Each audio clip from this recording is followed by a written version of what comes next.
बिस्मिल्लाहिर्रहमानिर्रहीम।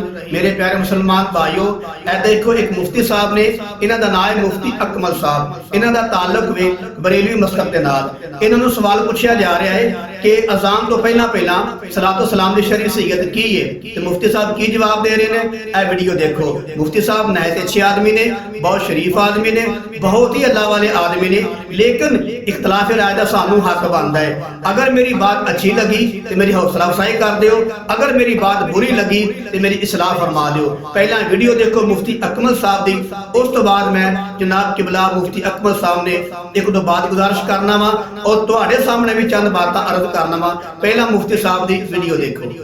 एक भाई ने फरमाया कि अजान से कब्ल दुरूद पाक पढ़ने की क्या शरई हैसियत है। देखिए, नबी करीम सल्लल्लाहु अलैहि वसल्लम के दौर में जो अजानें हुई हैं उसमें तो ऐसा नहीं था कि पहले दुरूद पाक पढ़ा जाए, लेकिन अगर फ़र्ज़ कर लें कोई आज के दौर में पढ़ता है तो हुक्म ये होगा, यानी अब सवाल ये पैदा होगा कि क्या ये जायज़ होगा कि नहीं होगा। उलमा ने वाज़ेह तौर पे फरमाया कि अगर पहले दुरूद पाक पढ़ता है तो मना नहीं है, क्योंकि अल्लाह तबारक व तआला ने इरशाद फरमाया या अय्युहल्लज़ीना आमनू सल्लु अलैहि व सल्लिमू तस्लीमा, ए ईमान वालो तो इन नबी करीम सल्लल्लाहु अलैहि वसल्लम पर दुरूद और खूब सलाम भेजो। कब भेजो कब नहीं भेजो, अल्लाह ने कोई कंडीशन नहीं लगाई। जब एक चीज़ बग़ैर कंडीशन के है तो हम उसे जब चाहें इख्तियार कर सकते हैं। अब लेकिन ये ज़रूर है कि एक सुन्नत मुतवारिस से चलती आई है कि अजान से पहले दुरूद नहीं होता था, इसलिए उलमा ने फरमाया इस आयत की रोशनी में पहले दुरूद पाक पढ़ सकते हैं। लेकिन चूँकि सुन्नत मुतवारिस से चलती आ रही है कि मुत्तसिलन दुरूद नहीं पढ़ा गया, इसलिए यूँ करें कि पहले दुरूद पाक पढ़ लें, फिर थोड़ा सा वक्फ़ा करें, इसके बाद अजान दें, ताकि जो हमारी नई नस्लें हैं वो इस दुरूद को अजान का हिस्सा ना समझना शुरू कर दें। इस तरीके से कोई हयात इख्तियार करना कि जो सुन्नत मुतवारिस से चली आ रही हो उसमें तग़य्युर और तबद्दुल पैदा हो जाए और बच्चे एक ऐसी चीज़ को जिसको हमारे नबी ने मुतारफ़ नहीं करवाया हम उसे उसका हिस्सा समझना शुरू कर दें, ये मुनासिब नहीं है। तो दुरूद पाक पढ़ना बिल्कुल जायज़ है अजान से पहले, लेकिन उसके बाद थोड़ा सा वक्फ़ा कर लें, आधे मिनट का या चलें 20 सेकंड का कर लें, इसके बाद फिर अजान दें ताकि सबको वादे हो जाए दुरूद पाक बरकत के लिए पढ़ा गया है और ये अजान का हिस्सा नहीं है, अजान ये होती है। तो उम्मीद है कोई मसला नहीं होगा। जी हाँ जनाब, देख लीजिए सवाल करने वाला सवाल पे करता है कि मुफ्ती साहब के अजान तो पहला सलातो सलाम पढ़ने की शरई हैसियत की है। ठीक है, तो मुफ्ती साहब कह रहे हैं कि नबी सल्लल्लाहु अलैहि वसल्लम के दौर के अंदर ऐ शय नहीं सी, लेकिन उलमा ने इनू जायज़ करार दिता है। जनाब के बला मुफ्ती अकमल साहब अल्लाह तुहानू सलामत रखे। मोहतरम सवाल करने वाला की सवाल करता पाया कि इहदी शरई हैसियत की है, कि तुसी जवाब दे रहे हो कि उलमा ने कहा जायज़। भाई जिहड़ी शरई हैसियत वो नबी सल्लल्लाहु अलैहि वसल्लम तो साबित होंदी है, या सहाबा कराम दे दौर तो साबित होंदी है। तुहाडे कहना शरई हैसियत नहीं बननी या तुहाडे उलमा दे कहना शरई हैसियत नहीं बननी, सिर्फ बरेलवी उलमा कह रहे हैं और उन्होंने जो सारे नहीं कह रहे। मैं गुजरात शहर विच तकरीबन 18 साल रह के आया वहां, उत्थे बाद बरेलवी अजान सलात पढ़ते ने ते बाद नहीं पढ़ते, यानी कि तुहाडे भी उलमा माशाअल्लाह इस बात ते मुत्तफिक नहीं, देवबंदी दे अगे ही मुत्तफिक नहीं, अहल हदीस से अगे ही मुत्तफिक नहीं, ते तुसी फरमा रहे कि उलमा फरमांदे ने, चंद उलमा फरमांदे ने, ते चंद उलमा दे नाल शरई हैसियत नहीं बनदी। शरई हैसियत जिहड़ी है नबी सल्लल्लाहु अलैहि वसल्लम दे अमल तो बनदी है या सहाबा कराम दे खुलाफा राशिदीन दे अमल तो बनदी है। ऐसी शय वे अजान तो पहला सलातो सलाम ना नबी दे दौर तो साबित है ना खुलाफा राशिद दौर दे अंदर साबित है, और तुसी खुद भी फरमा रहे हो कि नबी सल्लल्लाहु अलैहि वसल्लम दे दौर दे अंदर ऐ शय नहीं सी।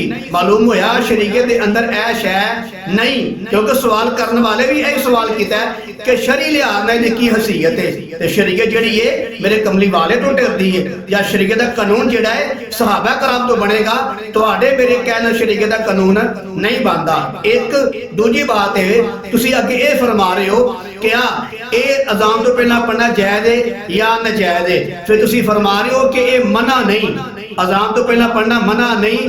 अगर मना नहीं तो लिहाजा ये पढ़ना की हो गया, जायज़ हो गया।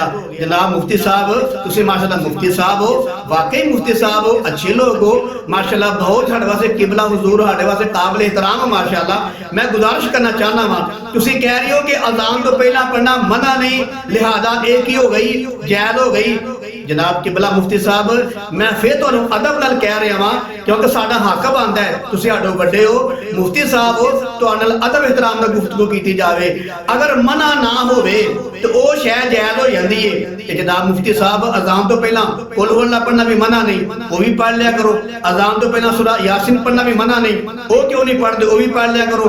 ਅਜ਼ਾਨ ਤੋਂ ਪਹਿਲਾਂ ਸੂਰਾ ਵਾਕਿਆ ਪੜ੍ਹਨਾ ਮਨਾ ਨਹੀਂ, ਉਹ ਕਿਉਂ ਨਹੀਂ ਪੜ੍ਹਦੇ, ਉਹ ਵੀ ਪੜ੍ਹ ਲਿਆ ਕਰੋ। ਅਜ਼ਾਨ ਤੋਂ ਪਹਿਲਾਂ ਸੂਰਾ ਮੁਲਕ ਪੜ੍ਹਨਾ ਮਨਾ ਨਹੀਂ, ਅਜ਼ਾਨ ਤੋਂ ਪਹਿਲਾਂ ਸੂਰਾ ਕਲਮ ਪੜ੍ਹਨਾ ਮਨਾ ਨਹੀਂ, ਅਜ਼ਾਨ ਤੋਂ ਪਹਿਲਾਂ ਪੂਰੇ ਕੁਰਾਨ ਦੀ ਕੋਈ ਵੀ ਆਇਤ ਦੇ ਬਾਰੇ ਚ ਪੜ੍ਹਨਾ ਮਨਾ ਨਹੀਂ, ਤੇ ਉਹ ਕਿਉਂ ਨਹੀਂ ਪੜ੍ਹਦੇ? ਇਹ ਤੁਸੀਂ ਕਹਿ ਰਹੇ ਹੋ ਕਿ ਮਨਾ ਨਹੀਂ ਦਰੂਦ ਸ਼ਰੀਫ ਪੜ੍ਹਨਾ, ਲਿਹਾਜ਼ਾ ਜਾਇਜ਼ ਹੈ। ਤੇ ਕੁਰਾਨ ਦੀ ਕੋਈ ਵੀ ਆਇਤ, ਸੂਰਾ ਮੁਲਕ, ਸੂਰਾ ਯਾਸੀਨ, ਸੂਰਾ ਵਾਕਿਆ, ਇਹ ਵੀ ਮਨਾ ਨਹੀਂ, ਫਿਰ ਇਹ ਕਿਉਂ ਨਹੀਂ ਦਲੀਲ ਬਣਾ ਕੇ ਪੜ੍ਹ ਲੈਂਦੇ? ਲਿਹਾਜ਼ਾ ਤੁਸੀਂ ਖੁਦ ਬਖੁਦ ਇਹ ਦਲੀਲ ਬਣਾ ਰਹੇ ਹੋ, ਇਹ ਕੋਈ ਸ਼ਰਈ ਦਲੀਲ ਨਹੀਂ। ਤੁਹਾਡੀ ਦਲੀਲ ਜਾਂ ਮੇਰੀ ਦਲੀਲ ਇਹ ਕੋਈ ਸ਼ਰਈ ਦਲੀਲ ਨਹੀਂ। ਸ਼ਰਈ ਦਲੀਲ ਜਿਹੜੀ ਹੈ ਕੁਰਾਨ ਦੀ ਹੈ, ਨਬੀ ਦੇ ਫਰਮਾਨ ਦੀ ਹੈ, ਜਾਂ ਇਜਮਾ ਉਮਤ ਸਹਾਬਾ ਕਰਾਮ ਦੀ ਹੈ। ਨਾ ਤੁਸੀਂ ਅਮਲ ਨਬੀ ਤੋਂ ਸਾਬਤ ਕਰ ਸਕਦੇ ਹੋ, ਨਾ ਸਹਾਬਾ ਕਰਾਮ ਤੋਂ ਸਾਬਤ ਕਰ ਸਕਦੇ ਹੋ, ਨਾ ਤਾਬੀਨ ਤੋਂ ਸਾਬਤ ਕਰ ਸਕਦੇ ਹੋ। ਮੈਂ ਤਰੇ ਦੌਰਾਂ ਦਾ ਤਾਂ ਨਾਂ ਲਿਆ ਹੈ, ਮੇਰੇ ਪਾਕ ਪੈਗੰਬਰ ਦਾ ਫਰਮਾਨ ਮੁਬਾਰਕ ਹੈ ਕਿ ਤਰੇ ਦੌਰ ਜਿਹੜੇ, ਤਰੇ ਜ਼ਮਾਨੇ ਜਿਹੜੇ ਨੇ ਖੈਰ ਦੇ ਨੇ, ਉਸ ਤੋਂ ਬਾਅਦ ਸ਼ਰ ਦਾ ਦੌਰ ਹੈ। ਤੁਸੀਂ ਸ਼ਰ ਦੇ ਦੌਰ ਦੇ ਵਿੱਚ ਆ ਕੇ ਬਾਤਾਂ ਪੇ ਕਰਦੇ ਹੋ। ਜਿਹੜਾ ਨਬੀ ਦਾ ਦੌਰ ਸੀ, ਸਹਾਬਾ ਦਾ ਦੌਰ ਸੀ, ਤਾਬੀਨ ਦਾ ਦੌਰ ਸੀ, ਉਸ ਦੌਰ ਦੇ ਅੰਦਰ ਇਹ ਸ਼ਾਇਦ ਕੋਈ ਵਜੂਦ ਨਹੀਂ ਸੀ। ਤੀਜੀ ਬਾਤ ਇਹ ਤੁਸੀਂ ਫਰਮਾ ਰਹੇ ਕੋ ਮਨਾ ਨਹੀਂ, ਲਿਹਾਜ਼ਾ ਕਰਨਾ ਕੀ ਹੋ ਗਿਆ, ਜਾਇਜ਼ ਹੋ ਗਿਆ। ਮੇਰੇ ਪਿਆਰੇ ਮੁਫਤੀ ਸਾਹਿਬ, ਕਿਬਲਾ ਮੁਫਤੀ ਸਾਹਿਬ, ਇਹ ਗੱਲ ਜਿਹੜੀ ਅਬੂ ਬਕਰ ਸਿद्दीक रज़ी अल्लाह तआला रेंज को नहीं सी आई कि नबी ने मना नहीं किया या खुदा ने मना नहीं किया, लिहाजा जायज़ हो गया। यह तुहाडा बनाया उसूल जिहड़ा है उमर रज़ी अल्लाह तआला दे रेंज को नहीं आया, उस्मान गनी रज़ी अल्लाह तआला रेंज को नहीं आया, अली मुर्तज़ा शेर खुदा हैदर करार रज़ी अल्लाह तआला नो उन्हां दे दौर च को नहीं आया। खिलाफत राष्ट्र दा 50 साला दौर गुजरिया है, उन्हां दे 50 साला दौर दे अंदर किसी सहाबी दे ज़हन च यह गल नहीं आई कि मना नहीं किया, लिहाजा पढ़ना की हो गया, जायज़ हो गया। अगे 4 इमाम होंदे ने, 4 इमामा दे ज़हन च यह गल नहीं आई जिहड़ी तुहाडे ज़हन च गल आ गई है कि नबी ने मना नहीं किया, एदा मना साबित नहीं, लिहाजा ये जायज़ है। इमाम अबू हनीफा रहमतुल्लाह ताला अलैह, इमाम मालिक रहमतुल्लाह अलैह, इमाम शाफी रहमतुल्लाह अलैह, इमाम अहमद बिन हंबल रहमतुल्लाह अलैह, 4 इमामा दे ज़हन च यह गल नहीं आई कि मना नहीं, लिहाजा ये जायज़ है। लेकिन तुहाडे ज़हन च अज गल आ गई है, ये मालूम होया मेरे प्यारे मुफ्ती साहब, तुहाडे कहण दे नाल या मेरे कहण दे नाल ये जायज़ नहीं बनना जब तक खुदा ना फरमाए या उहदा मुस्तफा ना फरमाए सल्लल्लाहु अलैहि वसल्लम, या सहाबा कराम तो साबित ना होवे, या खिलाफत राशिदा दे 50 साला दौर च शायद साबित ना होवे। ते हज़रत साहब असी अपने कोलों गल्लां ते अटकलां मार के साबित करिए, ये जे दीन नहीं बनदा ते ना दीन साबित हुंदा है। ते उस तो बाद मुफ्ती साहब ने कुरान दी आयत पढ़ी, जनाब मुफ्ती अकमल साहब ने, इन्नल्लाह व मलाइकतहु युसल्लूना अलन नबी, अल्लाह कह रहे मेरे महबूब ते दरूद पढ़ो। ते दरूद पढ़न दी रब ने कैद कोई नहीं लाई। ये मुफ्ती अकमल साहब की गल मैं करना वा कि दरूद पढ़न दी अल्लाह ने कैद कोई नहीं लाई। जो कैद ही कोई नहीं लाई कि जो मर्जी पढ़िए, ठीक है, फिर एक ही कर लग पे ने, कैद नहीं लाई, जो मर्जी पढ़न लग पे ने, और जो मर्जी वाली गल है वो अजान तो पहला आके इन्हें फिट कर दी है कि जो रब ने कैद ही नहीं लाई, कि असी क्यों पाबंद होइए कि फलां जगह से पढ़िए तो फलां जगह से ना पढ़िए, जो मर्जी कोई पढ़े तो जायज़ है। कि जनाब किबला मुफ्ती साहब तुसी कह रहे हो जो कैद नहीं लाई कि साडा पढ़ना जायज़ है, तो मैं कहना जनाब किबला मुफ्ती साहब तुसी कैद की पे गल करते हो कि रब ने कैद नहीं लाई, कि लिहाजा असी क्यों कैद लाइए, फलां जगह से पढ़िए फलां जगह से ना पढ़िए, जो मर्जी पढ़िए, कि तुसा ओ कैद चुक के अजान तो पहला फिट कर दी। तो मैं कहना जनाब किबला मुफ्ती साहब सूरह फातिहा पढ़न दी रब ने पहला कैद लाई है, नहीं ना लाई, फिर वो पहला सूरह फातिहा क्यों नहीं पढ़ते?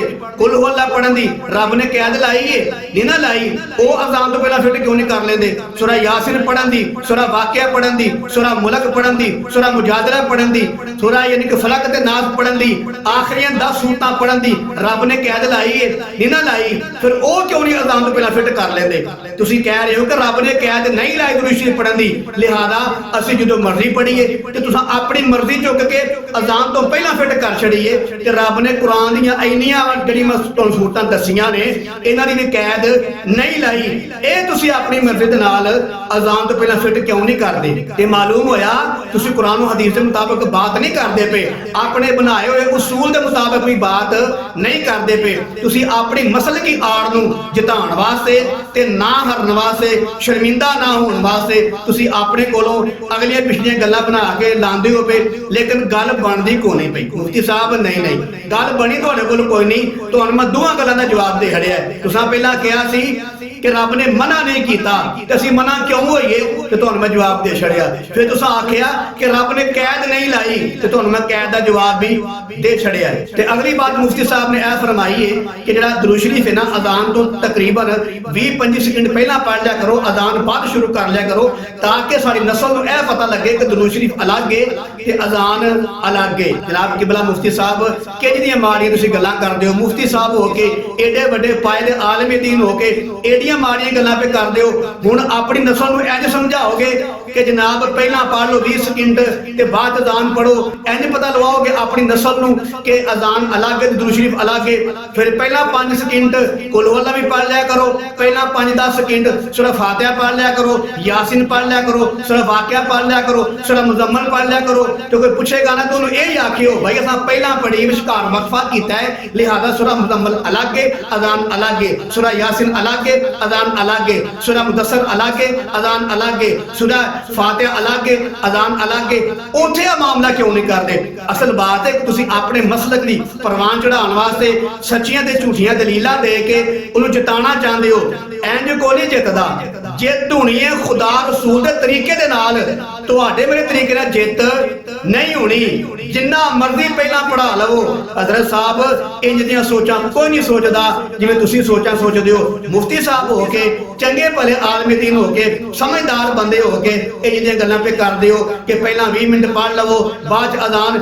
ਇਹੜਾ ਪਹਿਲਾਂ 20 ਮਿੰਟ ਪੜਨ ਦਾ ਹੈ ਜਿਸ ਰੱਬ ਨੇ ਕੁਰਾਨ ਨਾਜ਼ਲ ਕੀਤਾ ਹੈ, ਜਿਸ ਰੱਬ ਨੇ ਸਾਰੀ ਨਿਜ਼ਾਮ ਬਣਾਇਆ ਹੈ, ਇੰਨੇ ਨਬੀ ਉਸ ਜਿਸ ਰੱਬ ਨੇ ਘੱਲ ਛੜੇ ਨੇ, 4 ਕਿਤਾਬਾਂ ਘੱਲੀਆਂ, ਮਾਜ਼ ਅੱਲਾ ਅੱਲਾ ਮਾਫ ਫਰਮਾਏ ਨਕਲ ਕੁਫਰ ਨਾ ਬਾਸ਼ਦ। ਕਿਆ ਉਸ ਰੱਬ ਦੇ ਜ਼ਿਹਨ 'ਚ ਇਹ ਗੱਲ ਨਹੀਂ ਸੀ ਆਈ ਕਿ ਦਰੂਦ ਸ਼ਰੀਫ ਵੀ ਨਾਲ ਕਰਨਾ ਹੈ ਕਿ ਇਹਨੂੰ 15 ਸਕਿੰਟ ਪਹਿਲਾਂ ਪੜ੍ਹ ਲਿਆ ਕਰੋ, ਅਜ਼ਾਨ ਅਲੱਗ ਹੋ ਜਾਏਗੀ? ਕਿਆ ਉਸ ਤੋਂ ਬਾਅਦ ਨਬੀ ਸੱਲੱਲਾਹੁ ਅਲੈहि ਵਸੱਲਮ ਦੇ ਜ਼ਿਹਨ 'ਚ ਇਹ ਗੱਲ ਨਹੀਂ ਆਈ ਮਾਜ਼ ਅੱਲਾ ਕਿ ਦਰੂਦ ਸ਼ਰੀਫ ਨੂੰ 15 ਸਕਿੰਟ ਪਹਿਲਾਂ ਪੜ੍ਹ ਲਿਆ ਕਰੋ ਤਾਂ ਕਿ ਅਜ਼ਾਨ ਦਾ ਹਿੱਸਾ ਨਾ ਬਣੇ? ਅਬੂ ਬਕਰ ਸਿੱਦੀਕ ਰਜ਼ੀ ਅੱਲਾਹੁ ਤਾਲਾ ਅਨਹੂ, ਉਮਰ ਬਿਨ ਖੱਤਾਬ ਰਜ਼ੀ ਅੱਲਾਹੁ ਅਨਹੂ, ਉਸਮਾਨ ਗਨੀ ਰਜ਼ੀ ਅੱਲਾਹੁ ਤਾਲਾ ਅਨਹੂ, ਅਲੀ ਰਜ਼ੀ ਅੱਲਾਹੁ, ਖਿਲਾਫਤ ਰਾਸ਼ਿਦਾ ਦੇ ਪੂਰੇ ਦੌਰ ਦੇ ਅੰਦਰ ਉਹ ਕਿਸੇ ਸਹਾਬੀ ਦੇ ਅੰਦਰ ਜ਼ਿਹਨ ਦੇ ਅੰਦਰ ਇਹ ਗੱਲ ਨਹੀਂ ਆਈ ਕਿ ਸਲਾਤੁ ਸਲਾਮ ਪਹਿਲਾਂ ਪੜਿਆ ਜਾਏ, ਦਰੂਦ ਸ਼ਰੀਫ ਪਹਿਲਾਂ ਪੜਿਆ ਜਾਏ ਤੇ 15 ਸਕਿੰਟ ਪਹਿਲਾਂ ਪੜਿਆ ਜਾਏ ਤਾਂ ਕਿ ਪਤਾ ਲੱਗੇ ਸਾਡੀ ਨਸਲ ਨੂੰ, ਅਗਲੀ ਆਉਣ ਵਾਲੀ ਨਸਲ ਨੂੰ ਕਿ ਦਰੂਦ ਸ਼ਰੀਫ ਅਲੱਗ ਹੈ ਤੇ ਅਜ਼ਾਨ ਅਲੱਗ ਹੈ। ਉਹਨਾਂ ਨੂੰ ਕੋਈ ਨਹੀਂ ਪਤਾ ਲੱਗਾ, ਨਾ ਖੁਦਾ ਨੇ ਪੈਗਾਮ ਘੱਲਿਆ, ਨਾ ਨਬੀ ਸੱਲੱਲਾਹੁ ਅਲੈहि ਵਸੱਲਮ ਦੇ ਜ਼ਿਹਨ 'ਚ ਗੱਲ ਆਈ, ਨਾ ਸਹਾਬਾ ਕਰਾਮ ਦੇ ਜ਼ਿਹਨ 'ਚ ਗੱਲ ਆਈ, ਨਾ ਖਿਲਾਫਤ ਰਾਸ਼ਿਦਾ ਦੇ 50 ਸਾਲਾ ਦੌਰ 'ਚ ਸਹਾਬਾ ਕਰਾਮ ਦੇ ਜ਼ਿਹਨ 'ਚ ਗੱਲ ਆਈ, ਨਾ ਖੁਲਾਫਾ ਰਾਸ਼ਿਦੀਨ ਦੇ ਜ਼ਿਹਨ 'ਚ ਗੱਲ ਆਈ ਕਿ ਅਜ਼ਾਨ ਤੋਂ ਪਹਿਲਾਂ 15 ਸਕਿੰਟ ਦਰੂਦ ਸ਼ਰੀਫ ਪੜੋ ਬਾਅਦ ਅਜ਼ਾਨ ਦਵੋ ਤਾਂ ਕਿ ਪਤਾ ਲੱਗੇ ਕਿ ਅਜ਼ਾਨ ਅਲੱਗ ਦਰੂਦ ਸ਼ਰੀਫ ਅਲੱਗ ਹੈ। ਲੇਕਿਨ ਅੱਜ ਤੁਹਾਡੇ ਜ਼ਿਹਨ 'ਚ ਗੱਲ ਆ ਗਈ ਹੈ ਜਨਾਬ ਕਿਬਲਾ ਮੁਫਤੀ ਸਾਹਿਬ ਇੰਜ ਦੀਨ ਨਹੀਂ ਬਣਦਾ, ਇਹ ਸ਼ਰਈ ਸਿਹਤ ਨਹੀਂ ਦੇਂਦੀ ਜੋ ਤੁਸੀਂ ਦੱਸਦੇ ਹੋ ਪਏ। ਤੇ ਆਖਰੀ ਗੱਲ ਹੈ ਅੱਲਾਹ ਕੁਰਾਨ 'ਚ ਫਰਮਾਉਂਦਾ ਅਲ ਯੌਮਾ ਅਕਮਲਤੁ ਲਕੁਮ ਦੀਨਕੁਮ व अतममतु अलैकुम निअमती, ऐ मेरे महबूब मैं ਤੁਹਾਡੇ ਉੱਤੇ ਆਪਣਾ ਦੀਨ ਮੁਕੰਮਲ ਕਰ ਛੜਿਆ। ਜਨਾਬ ਮੁਫਤੀ ਸਾਹਿਬ ਜਦੋਂ ਦੀਨ ਮੁਕੰਮਲ ਹੋ ਗਿਆ ਸੀ, ਅਗਰ ਉਦੋਂ ਸਲਾਤ ਹੈ ਹੀ ਅਜ਼ਾਨ ਦੇ ਨਾਲ, ਫੇਰ ਤੇ ਤੁਹਾਨੂੰ ਦਲੀਲਾਂ ਦੇਣ ਦੀ ਲੋੜ ਨਹੀਂ, ਆਪਣਾ ਕਿਆਸ ਆਪਣੀ ਰਾਏ ਉਲਾਮਾ ਫਰਮਾਉਂਦੇ ਨੇ, ਅਗਲੀਆਂ ਪਿਛਲੀਆਂ ਗੱਲਾਂ ਕਰਨ ਦੀ ਲੋੜ ਨਹੀਂ। ਫੇਰ ਤੇ ਕੁਰਾਨ ਦੀ ਚ ਸਾਫ਼ ਦਲੀਲ ਮਿਲ ਸਕਦੀ ਹੈ ਕਿ ਉਦੋਂ ਅਜ਼ਾਨ ਨਾਲ ਸਲਾਤ ਹੈ ਸੀ, ਫੇਰ ਤੁਹਾਨੂੰ ਆਪਣੀਆਂ ਮਾੜੀਆਂ ਦਲੀਲਾਂ ਦੇਣ ਦੀ ਲੋੜ ਨਹੀਂ, ਉਥੋਂ ਕੋ ਦਲੀਲ ਦੇ ਦੇਵੋ ਗੱਲ ਮੁੱਕ ਜੇ। ਔਰ ਅਗਰ ਉਸ ਟਾਈਮ ਅਜ਼ਾਨ ਦੇ ਨਾਲ ਸਲਾਤੁ ਸਲਾਮ ਨਹੀਂ ਸੀ, ਠੀਕ ਹੈ, ਇਹਦੇ ਨਾ ਹੋਣ ਦੇ ਬਾਵਜੂਦ ਵੀ ਦੀਨ ਕੀ ਹੋ ਗਿਆ ਸੀ? ਮੁਕੰਮਲ ਹੋ ਗਿਆ ਸੀ। ਮੇਰੀ ਗੱਲ ਗੌਰ ਨਾਲ ਸੁਣੋ ਜਨਾਬ ਮੁਫਤੀ ਸਾਹਿਬ ਤੇ ਜਨਾਬ ਅਵਾਮੁਨ ਨਾਸ, ਜਦੋਂ ਅਜ਼ਾਨ ਨਾਲ ਦਰੂਦ ਸ਼ਰੀਫ ਨਹੀਂ ਸੀ, ਤੁਸੀਂ ਆਪ ਹੀ ਆਖਿਆ ਨਬੀ ਦੇ ਦੌਰ 'ਚ ਦਰੂਦ ਅਜ਼ਾਨ ਨਾਲ ਨਹੀਂ ਸੀ, ਅਜ਼ਾਨ ਦਾ ਹਿੱਸਾ ਨਹੀਂ ਸੀ, ਤੇ ਜਦੋਂ ਨਹੀਂ ਸੀ ਉਦੋਂ ਇਹ ਐਤ ਨਾਜ਼ਲ ਹੋ ਗਈ ਸੀ ਅਲ ਯੌਮਾ ਅਕਮਲਤੁ ਲਕੁਮ। ਮਾਲੂਮ ਹੋਇਆ ਦਰੂਦ ਸ਼ਰੀਫ ਅਜ਼ਾਨ ਨਾਲ ਨਹੀਂ ਸੀ ਤੇ ਇਹ ਦੀਨ ਮੁਕੰਮਲ ਹੋ ਗਿਆ ਸੀ। ਤੇ ਜਦੋਂ ਦੀਨ ਮੁਕੰਮਲ ਹੋ ਗਿਆ ਤੇ ਮਾਲੂਮ ਹੋਇਆ ਕਿਹੜਾ ਦੀਨ ਹੈ ਦਰੂਦ ਸ਼ਰੀਫ ਤੋਂ ਬਗੈਰ ਮੁਕੰਮਲ ਸੀ। ਹੁਣ ਤੁਸੀਂ ਅਗਰ ਇਹ ਦਰੂਦ ਸ਼ਰੀਫ ਨਾਲ ਲਾਉਂਦੇ ਹੋ ਨਾ ਤੇ ਮਤਲਬ ਇਹ ਨਿਕਲੇਗਾ ਕਿ ਜਿਹੜਾ ਕੁਰਾਨ ਨਾਜ਼ਲ ਹੋਇਆ ਸੀ ਅਲ ਯੌਮ ਅਕਮਲਤੁ ਲਕੁਮ ਦੀਨਕੁਮ, ਅੱਲਾ ਨੇ ਫਰਮਾਇਆ ਸੀ ਮੈਂ ਦੀਨ ਮੁਕੰਮਲ ਕਰ ਛੜਿਆ, ਫਿਰ ਤੁਹਾਡਾ ਸਲਾਤ ਪੜਨ ਦਾ ਮਤਲਬ ਇਹ ਹੋਏਗਾ ਕਿ ਦੀਨ ਮੁਕੰਮਲ ਨਹੀਂ ਸੀ ਹੋਇਆ। ਮਾਜ਼ ਅੱਲਾ, ਇਹ ਕੁਰਾਨ ਦੀ ਐਤ ਸਹੀ ਨਹੀਂ, ਯਾਨੀ ਕਿ ਦੀਨ ਮੁਕੰਮਲ ਨਹੀਂ ਸੀ ਹੋਇਆ। ਰੱਬ ਕੋਲੋਂ ਤੇ ਰਸੂਲ ਕੋਲੋਂ ਤੇ ਸਹਾਬਾ ਕਰਾਮ ਕੋਲੋਂ ਇਹ ਦੀਨ ਦਾ ਹਿੱਸਾ ਰਹਿ ਗਿਆ ਸੀ। ਸਲਾਤੁ ਸਲਾਮ ਵਾਲਾ ਅਜ਼ਾਨ ਦੇ ਨਾਲ ਲਾਉਣ ਵਾਲਾ ਇਹ ਰੱਬ ਕੋਲੋਂ ਦੀਨ ਮੁਕੰਮਲ ਨਹੀਂ ਹੋਇਆ। ਤੁਹਾਡੇ ਦਾ ਮਤਲਬ ਇਹੀ ਹੋਇਆ ਸਲਾਤ ਪੜਨ ਦਾ ਕਿ ਰੱਬ ਕੋਲੋਂ ਵੀ ਦੀਨ ਮੁਕੰਮਲ ਨਾ ਹੋਇਆ ਔਰ ਨਬੀ ਕੋਲੋਂ ਦੀਨ ਮੁਕੰਮਲ ਨਾ ਹੋਇਆ, ਸਹਾਬਾ ਕਰਾਮ ਕੋਲ ਦੀਨ ਮੁਕੰਮਲ ਨਾ ਹੋਇਆ ਤੇ ਅਸੀਂ ਦੀਨ ਦੇ ਵਿੱਚ ਇਹ ਟੁੱਚ ਲਾ ਕੇ ਪੱਚਰ ਲਾ ਕੇ ਅਸੀਂ ਦੀਨ ਨੂੰ ਕੀ ਮੁਕੰਮਲ ਕਰਨਿਆ ਪਏ। ਫਿਰ ਇਹ ਹੀ ਸਾਬਤ ਹੋਏਗਾ ਜਨਾਬ, ਅਗਰ ਤੁਸੀਂ ਆਂਦੇ ਹੋ ਕਿ ਦੀਨ ਮੁਕੰਮਲ ਹੋ ਗਿਆ ਸੀ ਤੇ ਜਦੋਂ ਦੀਨ ਮੁਕੰਮਲ ਹੋਇਆ ਸੀ ਤੁਸੀਂ ਆਪੇ ਕਹਿ ਦਿੱਤਾ ਹੈ ਉਦੋਂ ਨਬੀ ਦੇ ਦੌਰ 'ਚ ਸਲਾਤੁ ਸਲਾਮ ਅਜ਼ਾਨ ਨਾਲ ਨਹੀਂ ਸੀ, ਤੇ ਨਹੀਂ ਸੀ ਤੇ ਦੀਨ ਮੁਕੰਮਲ ਸੀ ਤੇ ਮਾਲੂਮ ਹੋਇਆ ਸਲਾਤੁ ਸਲਾਮ ਤੋਂ ਬਗੈਰ ਦੀਨ ਮੁਕੰਮਲ ਹੈ। ਤੇ ਜੋ ਦੀਨ ਮੁਕੰਮਲ ਹੈ ਤੇ ਹੁਣ ਤੁਹਾਨੂੰ ਮੁਕੰਮਲ ਕਰਨ ਦੀ ਲੋੜ ਨਹੀਂ। ਕਿਆ ਤੁਹਾਨੂੰ ਖੁਦਾ ਦੇ ਦੀਨ ਮੁਕੰਮਲ ਕਰਨ ਤੇ ਇਤਬਾਰ ਨਹੀਂ, ਨਬੀ ਦੇ ਦੀਨ ਮੁਕੰਮਲ ਕਰਨ ਤੇ ਇਤਬਾਰ ਨਹੀਂ, ਸਹਾਬਾ ਦੇ ਦੀਨ ਮੁਕੰਮਲ ਕਰਨ ਤੇ ਇਤਬਾਰ ਨਹੀਂ? ਅਗਰ ਇਤਬਾਰ ਹੈ ਨਾ ਤੇ ਆਪਣੇ ਕੋਲੋਂ ਟੁੱਚ ਨਾ ਲਾਵੋ, ਜਿਵੇਂ ਦੀਨ ਮੁਕੰਮਲ ਹੈ ਸੀ ਉਂਝ ਹੀ ਰਹਿਣ ਦੇਵੋ। ਅਗਲੀ ਗੱਲ ਇਹ ਵੇ ਕਿ ਜਨਾਬ ਮੁਫਤੀ ਅਕਮਲ ਸਾਹਿਬ ਤੁਹਾਡੀ ਆਪਣੀ ਕੀ ਵੀਡੀਓ ਵੇ, ਇਹ ਰਬੀਉਲ ਅਵਲ ਦਾ ਮਹੀਨਾ ਹੈ, ਅੱਜ ਤਾਰੀਖ ਹੈ 11 ਤੇ ਸ਼ਾਮ ਦੇ 7:29 ਤੇ 50 ਸਕਿੰਟ ਹੋ ਗਏ ਨੇ। ਜੀ ਹਾਂ, ਅੱਜ ਦਿਨ ਵੇ ਬੁੱਧ ਦਾ, ਯਾਨੀ ਕਿ ਜੁਮੇਰਾਤ ਦੀ ਸ਼ਾਮ ਹੈ ਤੇ ਮੈਂ ਵੀਡੀਓ ਬਣਾ ਰਿਹਾ ਵਾਂ ਕਿ ਤੁਹਾਡੀ ਆਪਣੀ ਵੀਡੀਓ ਤੁਹਾਨੂੰ ਵਿਖਾਣਾ ਵਾ। ਤੁਸੀਂ ਕਹਿ ਰਹੇ ਹੋ ਮਲਾਦੀਆਂ ਨੂੰ, ਆਪਣੇ ਬਰੇਵੀ ਭਾਈਆਂ ਨੂੰ ਕਹਿ ਰਹੇ ਹੋ ਕਿ ਤੁਸੀਂ ਜਿਹੜਾ ਸਾਡਾ ਮੁਖਾਲਫ ਹੈ ਉਹਦੇ ਵਾਸਤੇ ਤੁਸੀਂ ਕਿੰਨੇ ਸਾਡੇ ਨਾਲ ਖਿਲਾਫ ਇਤਰਾਜ਼ ਜਮਾ ਕਰ ਛੜੇ ਨੇ, ਇਹ ਮਿਲਾਦ ਦੀ ਖਰਾਫਾਤ ਕਰਕੇ, ਮਿਲਾਦ ਦੇ ਵਿੱਚ ਖਰਾਫਾਤ ਕਰਕੇ। ਤੇ ਤੁਸੀਂ ਆਪ ਹੀ ਵੇਖ ਲਵੋ, ਹੁਣ ਰੋਂਦੇ ਹੋ, परेशान हो। और मुखालिफिन को हमने कितने मौके फराम कर दिए हैं अपने ऊपर तनकीद करवाने के, लेकिन निकलिए जरा रोडों के ऊपर जाकर देखें जरा क्या हो रहा है। मेले ठेले लग गए, ढोल ढमक्के पे लड़के डांस कर रहे हैं, मस्जिदों के छज्जों पे डांस हो रहा है, लड़कियों को हूर बना के बिठाया हुआ है, चिप्स तकसीम हो रहे हैं, हजारों की तादाद में लोग झपट रहे हैं, जुमा कज़ा हो रहा है, नमाजें कज़ा हो रही हैं, कोई परवाह नहीं है। और जी क्यों आए? 12वीं मनाने के लिए आए। लाइटिंग करके, तुगरे बनाकर, नुखूश बनाकर, ऊंट खड़े करके, पहाड़ बनाकर मेला बना दिया है। औरतें मर्द निकलकर तफरी के लिए बाहर निकल रहे हैं, जिस्म से जिस्म मस हो रहा है मर्द औरत का, लेकिन सवाब की नियत से निकले हुए हैं। साहब भाई हम तो देखने जा रहे हैं कि 12वीं की लाइटिंग कैसे। अब जब हम इस किस्म की निशानदेही करते हैं फिर वही भाई ये सुन्नियों के खिलाफ बोलते हैं। अरे भाई क्या इन खुराफात करने वाले को आप सुन्नी कहेंगे? मैं कहता हूं खुदा की कसम, अगर सुन्नियत से खारिज करना ना, इन लोगों को करो।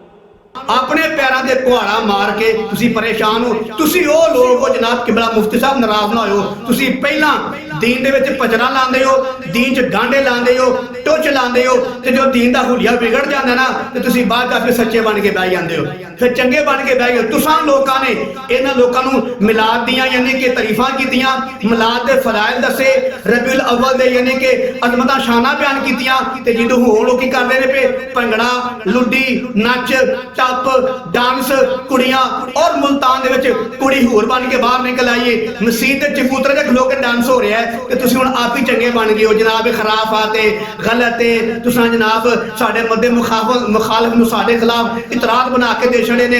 हुण जी रोंदे हो पे, हुण जी कलपदे हो पे, अपने पैरां ते कुहाड़ा मार के हुण परेशान हो रहे हो। जो पहला ए गलत फज़ाइल नहीं बयान करने, हुण कीते जे ना, हुण भुगतो, हुण तुहाडी आवाम ने तुहानूं माफ नहीं करना। अगली बात ये वे ते हुण तुसीं हवाले दे रहे हो कि अज़ान तो पहला सलातो सलाम पढ़ना जायज़ है, मना नहीं, इस वास्ते पढ़ना जायज़ है। और मैं कहना मुफ्ती साहब जनाब किबला हुजूर, अगर कोई बंदा अल्लाह अकबर कह के फिर सलात पढ़ देवे, ठीक है, तुसीं आखो क्यों पढ़ी आ, वो तुहानूं यही आखेगा मना वहाओ। हाँ मना नहीं, मैं जिथे मर्जी पढ़ा, फिर बंदा गवांदा अशहदु अल्ला इलाहा इल्लल्लाह, फिर सलात पढ़ देंदा है ते तुसीं आखोगे जनाब गलत है, तो तुहानूं तुहाडी दलील दे के आखेगा ये मना ही नहीं, रब ने इहदी कैद नहीं लाई, मना ही नहीं, मना वहाओ मैं नहीं पढ़दा। फिर अगला बंदा हय्य सलाह कह के दुरूद शरीफ पढ़दा है, हय्य फलाह कह के दुरूद शरीफ पढ़दा है, अस्सलातु खैरुम मिनन नौम कह के दुरूद शरीफ पढ़दा है, तो तुसीं आखोगे जनाब ये गलत है, ते तुहानूं बंदा ये आखे कि मना वहाओ। खुदा ने मना किया है, नबी ने, जिवें तुसीं आखदे हो कि मना नहीं लिहाजा पढ़ना जायज़ है, वो भी तुहानूं ये आखेगा कि मना नहीं लिहाजा पढ़ना जायज़ है, दसो तुसी की करोगे। जनाब मुफ्ती साहब मेरी गल्लां ते गौर करियो, मेरे किबला मेरे हुजूर मेरे प्यारे भाई बरेलवीओ, तुसी भी मेरी गल्लां ते गौर करियो। ऐसी गल्लां कि मना नहीं, ठीक है, ये सारी गल्लां फजूल ने। मैं इंशाअल्लाह अपना दिल मुतमइन करके तुहानू जवाब दे छड़िया है। लिहाजा जनाब मुफ्ती साहब हुण वेख लवो, तुसी मिलाद दे बारे खिलाफ गल्लां करदे हो पे ते एक वक्त आएगा ਜਦੋਂ ਲੋਕਾਂ ਨੇ ਅਜ਼ਾਨ ਦੇ ਵਿੱਚ ਵੀ ਸਲਾਹ ਸ਼ੁਰੂ ਕਰ ਛੜੀ ਨਾ, ਫੇਰ ਤੁਸੀਂ ਹਵਾਲੇ ਦੇਣੇ ਜਨਾਬ ਖਰਾਫਾਤ ਤੇ ਗਲਤ ਹੈ ਵੱਧ ਗਏ ਹੋ ਇੰਜ ਹੋਵੇ। ਹੁਣ ਹੀ ਡੱਕਾ ਪਾ ਲਵੋ ਤੇ ਚੰਗੇ ਰਹਿ ਜਾਵੋਗੇ। ਜਿਵੇਂ ਮਿਲਾਦ ਦਾ ਡੱਕਾ ਤੁਸੀਂ ਨਹੀਂ ਪਾਇਆ, ਖੋਲਿਆ, ਹੁਣ ਪਰੇਸ਼ਾਨ ਹੋ ਨਾ ਤੇ ਅਜ਼ਾਨ ਨੂੰ ਵੀ ਅਜ਼ਾਨ ਰਹਿਣ ਲਵੋ। ਇਹ ਆਪਣੇ ਕੋਲ ਦਲੀਲਾਂ ਦੇ ਕੇ ਤੇ ਅੱਲਾਹ ਮਾਫ ਫਰਮਾਏ ਅਜ਼ਾਨ ਦਾ ਹੁਲੀਆ ਨਾ ਵਿਗਾੜੋ, ਵਗਰਨਾ ਤੁਸੀਂ ਕੱਲ ਇੰਜ ਪਰੇਸ਼ਾਨ ਹੋਵੋਗੇ ਜਿਵੇਂ ਮਿਲਾਦ ਮੁਸਤਫਾ ਦੇ ਵਿੱਚ ਤੁਸੀਂ ਪਰੇਸ਼ਾਨ ਹੋ। ਲਿਹਾਜ਼ਾ ਮੇਰੀ ਦਿਲੀ ਦੁਆ ਹੈ ਜਿਨ੍ਹਾਂ ਲੋਕਾਂ ਮੇਰੀ ਗੱਲਾਂ ਸੁਣੀਆਂ ਨੇ, अल्लाह सब सलामत रखे। अगर मेरी कोई अच्छी गल है मेरी हौसला अफजाई कर दो, अगर कोई माड़ी गल हुई है मेरी इस्लाह फरमा दो। मेरी दिली दुआ है अल्लाह ताला पूरी उम्मत मुसलमान के गुनाहां नू माफ फरमाए और अल्लाह ताला हुण ते तुहानू नबी करीम सल्लल्लाहु अलैहि वसल्लम दे नाल सच्ची मुहब्बत करन दी तौफीक नसीब फरमाए। व मा अलैना इल्लल बलाग।